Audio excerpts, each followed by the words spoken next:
Gotta say welcome, Mark. Welcome to the podcast. Oh, yeah. Welcome to Walkie Talkie. Boom, back in the room. Welcome to Walkie Talkie podcast. And today we have a special guest. Goes by many names. I do indeed. We'll start with the obvious. Ray. Otherwise known as, dare we say it, Naughty Ray? Naughty Ray, yes. Yeah. I have no idea why. Why? No. I agree with that. I don't know why, Ray. Because if anything, it must be one of those things where, you know, when you see someone and they're short, really short, not yourself, but yeah, you probably didn't see that, but I see a lot of short people anyway, and but they're called like Tall John or Big John or so Smelly John. Maybe that's the same, like Naughty Ray, because you're really it's an a lot angel to live up to, Mark. Really, it is, because it's a I bit feel of I have to live up to the naughty natured nickname, and it can lead you astray, I should imagine. It's not a good label to have for a man of my stature. It's caliber. Very true. Yeah. So there's a few bits I'd love to talk to you about today, Ray. But let's start with the obvious. So I don't think we've ever discussed this, but I do recall you being at one of the very first walk and talks, and straight away, when we spoke, I thought, how can I put this politely? That man's very wise, which must come from his years. And clearly misleading. Yeah. This is before I knew your nickname was Naughty Ray, but and I remember saying to you, I want to get a few of the guys in the walk who are kind of like, not father figures, but that sort of role, you know, sort of oversee everyone else, and if someone is really struggling, they can go to someone who's quite positive, got a good outlook on life. And if I'm perfectly honest, mate, I thought to myself, well, what's brought Ray to the group? Because obviously a lot of the guys, as you'll know, come to the group, have got a variety of issues, whether it be mental health issues or debt or gambling or, you know, some form of addiction or just generally, you know, tired and worn out. I have been very, very fortunate throughout my life. I've let other people learn the hard lessons for me and observed what it's done to them. I've never suffered, really, mental illness in any way at all. I get down days like everybody else. It's a human experience. But I've never actually suffered with it at all. But I've always lived by certain little sayings, and one of them is, if you can help someone, help someone. Yep. And sometimes, like you say, you may have the answers without even knowing them. I have lived a life. I've lived several lives. Yeah. If I'm honest, and some of which you know, some of which you find out. But it's given me a lot of life experience. I've seen starvation, I've seen poverty, I've seen war.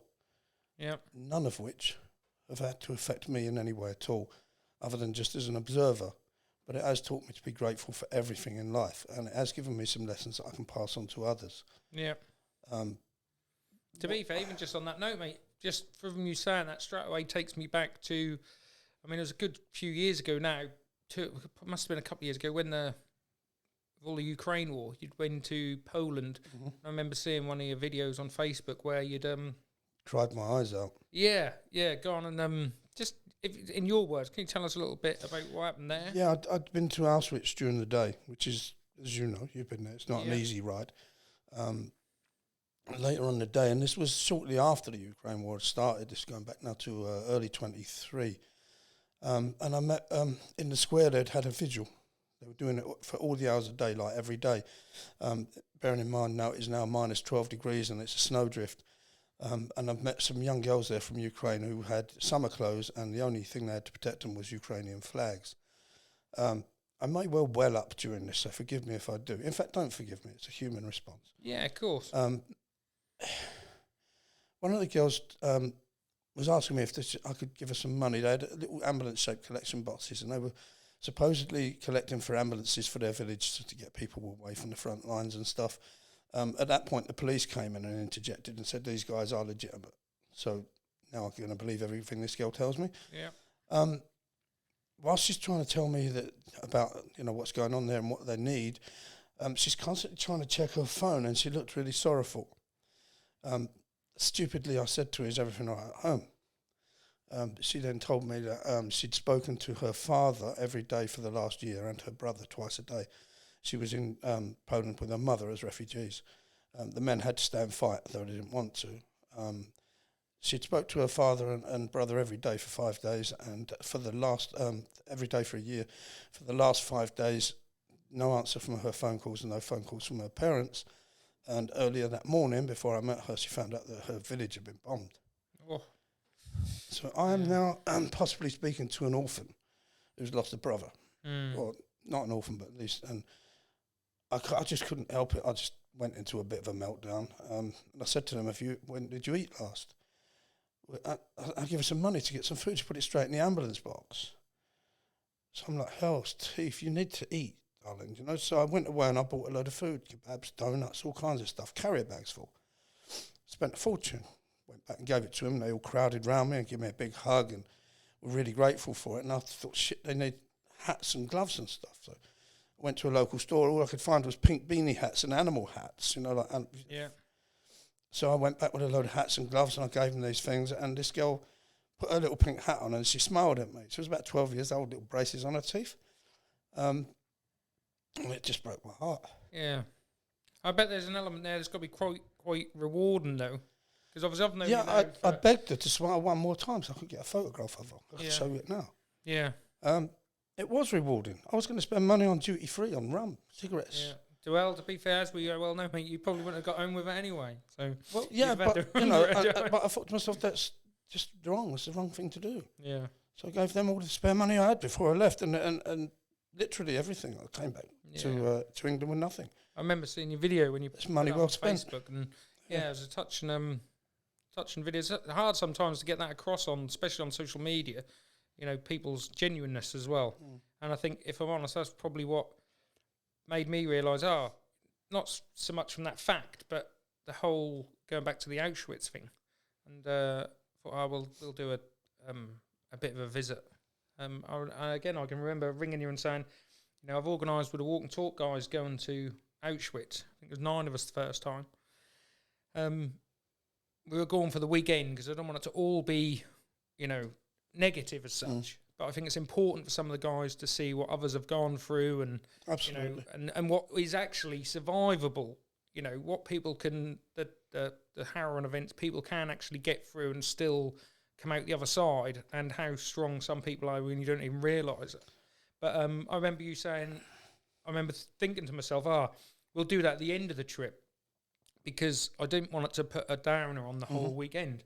And I remember speaking to you at the time, and you said, no, you got to do it the opposite way. You got to do that first, and then kind of pick yourselves up with positive stuff, you know. So, absolutely. And as you well know, mate, we then went this year. Was there 16 of us? There was 16 of us. Yeah, had a fantastic time at Krakow. What a lovely place. If anyone's ever thought about going and hadn't, and I think the only reason I went is obviously because I'd seen you'd been a couple of times, and how great it was. I've fallen in love with it. Yeah, beautiful place, beautiful people, really reasonably priced, and there's a lot of culture and obviously a lot of sadness as such. But I think it's quite. Yeah. Well, on that point, I mean, I constantly, not constantly, I don't think anybody truly forgot, but we were having, it was all part of Walk and Talk. Yeah. We were having such a good time that I actually tried to remind people sometimes that this is a jolly weekend. We're here because we need to help and support each other, and this is what this is about. As a consequence, not of what I said, but as a consequence of being there, Matty, a man who was frightened to come, to the point where he even lied to his wife that he'd been on the Walk and Talk. Yeah. She challenged him when she couldn't see his pictures on the Facebook page. So he actually came the next time. That man has evolved. Yeah. He, as he says, he's now unapologetically himself amongst others. Yeah. He's an absolute marvel of a man. Yeah. Alan? Yeah. Alan, I was going to say, Alan, yeah. There's several people that have just grown so much from this and the things we've done. If you lined the guys up from, even all the guys, but generally just the guys who came to Poland, just narrowing it down, I think if you went through one at a time, there isn't one who you can't really say how much they've progressed and how much positiveness they took from going to Poland. The whole experience of things you don't think of, like, you know, getting on a plane, like things we take for granted. Things we take for granted. Exactly that. Trying different foods, speaking to people who don't, you know. I will say all the people in Krakow pretty much speak English, But there's the Look odd at Oliver, person. I'm trying to get him in the exchange to say Dzień dobry and thank you, and you know what I mean. And, Yeah. and he was doing it because, and again, Oliver, he I was develops going to every say, week. Oliver, yeah, every week, yeah. You see, you originally said to me, what drew me to Walk and Talk, and I think I instinctively knew that I could see people become better people through it, and I wanted to be a part of that. Yeah. Why wouldn't you? No, excellent. Yeah, very true, mate, very true. And for me, mate, honestly, like, I don't think we've ever really overly discussed it, but yeah, I definitely really appreciate you coming on the walks, because there's times, and I know sometimes work restraints and stuff, you know, you can't always make it, no more than anyone can, but there's definite times where I've thought to myself, you know, and a good few of the characters, and even when I done a podcast of Alan, and we spoke, I thought to myself the same. It's really nice to see people's progression and how they then want to help other people. But also the amount of people who I've bumped into in general life, and they've gone, I'd love to come on your walk, but I'll be honest with you, I'm really upbeat and I'm positive. And I'm like, but you're so important to come as well. And straight away, I normally say to them, we have guys like Ray who come, who, if you met him in the street, you'd think he'd had the perfect life and everything's rosy, and I'm sure he's had all his issues and problems, but he's just a positive, really good, strong aura in the group that just resonates through other people, you know. When I see places like Auschwitz and I talk to Ukrainian children, I have had the most privileged life. There's no question of it. Yeah. I've had shit too, nobody else excuse. Some parts of my life have been very low. Yeah. But I've always been, there's that saying, are you glass half full or are you glass half empty? I'm glass refillable. Yeah. Yeah, very good. When I get low, I'll top it up with something else. Yeah. And I've always been able to appreciate what I do have. I'm never worried about what I don't have. For me, having enough is having plenty. Yeah, very true. And I think you can pass that on as well. You know, like you might say, people might say, why does Ray go there? He's so upbeat, he's so upbeat. Well, what more reason to go there? Yeah. This is not a misery fest. No, that's right, yeah. Like you say, the laughter is the best therapy you can get. If we can go along and have a bit of a laugh. Yeah.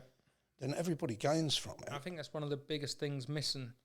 And not from a sexist point of view of men and women and, you know, different, but I think generally what I see, especially with men, is, because obviously I don't spend a lot of time with large groups of women, but with men, I find... Do you not? No, not anymore, mate. No, I've given it up. I lost my train of thought on that. I always liken it as well to... I'm not laying the blame game, but I can remember, like, my dad would either go to the pub, or one of the reasons why we started Breakfast Club at Walk Talk is because, again, as a child, every Sunday, my dad would go to Norfolk Kitchens in town when that was open, and that'd be packed. And that would generally be guys with their kids or families, and everyone would know everyone. All the kids would all play together. All the, you know, the men would all talk, have a bit of breakfast, blah, blah. Same as on a Friday night, you'd go to the pub or whatever. We just don't seem to do that anymore, do we? No, we don't. Have that sort of connection. Well, people have become more and more insular, more screen-based. Yeah. I feel sorry for the youth at the moment. I mean, the amount of kids that are self-harming and going through anxieties and stuff that we used to disperse of all that by running through the woods and making a rope swing, or, like, say, going down a pub with your dad and pretending to be older than you were and having a little drink and stuff. All that era has passed, and people have got more to concentrate on their problems. Yeah, it's funny you should say that, because, again, with the Walk and Talk group, when people say to me, especially on social media, I'll have an inbox from someone saying, I'd love to come to your group, but I don't really know what it's about, you know, what you do, and I would say, well, A, it's not scripted, be like this podcast. B, we don't do any preaching. There's no doctrine of any kind. There's no doctrine of any kind. We don't do any... There's no cliques, there's no little groups, everybody gets on, and in 2 years, I will say, hand on heart, everyone has always got on. Yes. Hence why we call Walk and Talk No Man Left Behind.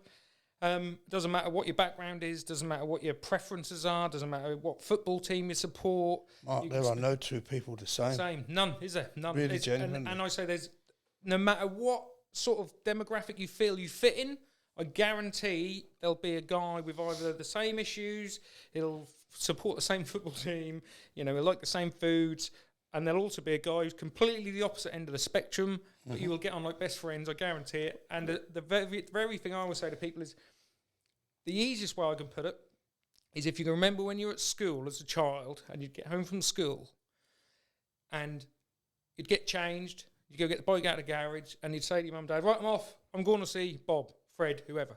And you'd ride to your mate's house, and then you and him would ride to your next mate's house, and before you do it, there's 6 or 7 of you, and like you said, you'd either be down the woods or down the seafront or riding round. You didn't know where you were going. Didn't have a care in the world. Didn't have a care in the world. You didn't know what you were going to talk about. But when you got home, you felt fully charged again. Yeah, even despite the fact you were going to get told off because you've been out all day. And you were late, and you didn't get home when the lights had gone down. And you knew you had school in the morning, you hadn't done your homework, and you hadn't told your mum that you need some... But going back to your saying about people, that kind of fitting in thing, I mean, and there are no two people the same then. No. Hardly even similar. Yeah. But the thing is, most of those people, as individuals, and I can say this for myself largely as well, you don't know where you actually fit in. You know your role in life. But I'm not at home on a football terrace. I'm not altogether at home in a pub or a rave. No. I don't really know where I've fitted in, and I spent most of my time feeling that I was on the outside looking in, and I think that's true of every one of us. Yeah. So for want of a much better word, we feel like misfits because we don't know where we fit. You come to walk and talk on a Sunday. You fit in. You'll fit in. That will be your place. You will fit in. Ironically, when I was thinking about the name of what to call the walk, one of the names that popped up quite a few times that I was going to use was the Misfits. The trouble is, it just sounds so derisory, but it shouldn't. And that's why I didn't go with it, because it sounds negative, like almost like, which really is, and it isn't that. But I wanted to get across the message that anybody's welcome. Whereas, and if you felt like you didn't fit in, like you say somewhere, you will fit in with us. Yeah. Which has always been the case, as you know. But I thought that, again, like you said, we're misfits. It sounds like you're a bunch of guys. Weirdos. Yeah. And I didn't want to go with that. That's why I stagger between miss and fit. Yeah. I've always felt like a misfit. Yeah. And I believe there is a world of difference. But I'd say most people amongst us, we don't know where we actually fitted in a group sense. Yeah. There's your group there, right there. Yeah, very true. For the rest who don't feel like they fit in, we suddenly have become a jigsaw, and we're all connected. Yeah, very we all have a different picture, we all have a different part of that puzzle, but we all connect, and we form a good picture, a very supportive picture. Yeah, very true. I'll tell you what that brings me to is let's talk a little bit about one of the other main things I want to talk about is fitness. Before everyone at home watching this is laughing at me, so fitness. Obviously, I don't know how do you've got a little bit of a how would you call it, an accolade? One or two. Yeah. I am. Oh dear, we're going to talk about me. I hate that. I hate that. Let me get my notes out. God, you brought this up. I'm actually current and reigning British champion powerlifter for my age group, which is a Master 6 category. I am nearly 67. Is that right? I am indeed. At 67 years, and I'm not going to say 67 years young. That's like you telling me that you're 21 stone thin. Yeah, exactly. You actually spawned. Sorry. Hang on, I appreciate it. Cut that tape. Edit that bit. No, but I don't get that when people say 60. I'm proud to be 67 years old and in the condition I'm in. Yeah. As you know, because you asked me to, I'm the man you go to pick up the washing machine and take up a flight of stairs for a friend. Yeah. So I'm currently a Master 6 British champion powerlifter, also British record holder in my category for deadlift. And in February, I'm going to break 3 more British records for powerlifting. That'll be bench, squat and deadlift and full power total. So I'm already over what I need to do to break those records. So I want to set the margin really high so that any other old buzzard like me looks at it and thinks, I don't know about that. Yeah. And I love doing it. And it's not for ego. It is for self-pride. I'm proud of what I do. Oh, you should be. Yeah, 100%. I didn't even start this 100%. until I was 63. Yeah. So I'm very proud of what I've achieved in that time. And I love the idea that I'm not going to be that guy who in 1 or 2 years' time is going to walk up 3 steps holding a carrier bag of food and go, it's not me. I'm not care. I'm material, Mark. Yeah, no, very true. To me, strength and fitness features a lot in my life. I don't think there's a guy, especially at the Iron Warehouse, whenever I'm trained there, I don't think there's a guy who hasn't said to me at some point, I'll be more than happy if when I'm Ray's age, I can do the same as what Ray can do, because he's an inspiration for that simple fact. Like you said, it's not a case of being in your 60s or 70s and not being able to get up to make a cup of tea or anything. like you say, you're 90 I breaking know, records. I know and people my age who struggle to stir a cup of tea. yeah. I think it's a sadness because, okay, I get it. Listen, powerlifting, gym work, it's not for everybody, but it's something you can do to keep yourself moving. Well, not only keep yourself moving, but I can remember when we started Walk and Talk, and John from Iron Warehouse obviously came and saw us and joined us on a few of the walks and said, oh, you know, the lads can train down the gym and pop and see us and blah, blah, blah. And I knew straight away that there's a real strong link between mental health and physical health. So obviously we've been down the gym ever since and now run weekly gym clubs. And yeah, there's the element of, without a doubt, getting fit. I definitely noticed a big, massive difference in strength for me. I should really do more cardio and lose a bit of weight, but we'll talk about that on another podcast. But from my journey personally, I've definitely got a lot stronger. Nowhere near competition level or anything like that. And that, for me, isn't... You don't have to. No, and to be fair, it's only early days, you know. But I'm pleased with how much, even just that, being able to lift more and stamina is a lot better. If I'm moving boxes or moving, you know, if I'm emptying a van or anything, that's a lot better. But also just the side of the guys and the environment, especially the Iron Wearers I've seen, it is like a community gym in Absolutely. that everybody looks out for each other. If you walk in there one day and you're happy, everyone talks to you. But if you walk in there... walk and talk with weights. That is, exactly that. Yeah, I've never heard of it, but that is exactly that. Walk and talk with weights, mate. Yeah, because if you walk in there or you don't turn up one day, someone's on the phone to you going, is everything all right? Yeah, blah. absolutely. And if you look like you're struggling, or even with the weights, and you've never got to ask anyone for a spot because someone's always there to help you. But what it does for you mentally is it's just incalculable. And I have said right from the start of this, I've been very fortunate. I've had down days, but I don't think I've ever suffered from depression or anxiety. Do you know why?